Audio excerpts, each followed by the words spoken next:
Kalau para yang jenazah perempuan wanita yang bernama Inta, kita tidak jumpai dia karena kekerasan pada orang tua.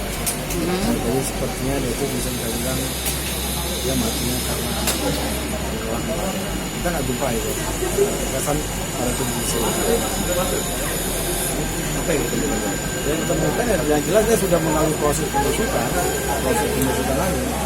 Kita sudah perkirakan itu sekitar 2 hari lah. Kondisinya sehat dok? Sudah dalam tahap apa?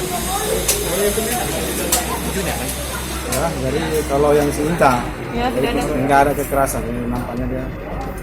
Itu tadi visum atau otopsi?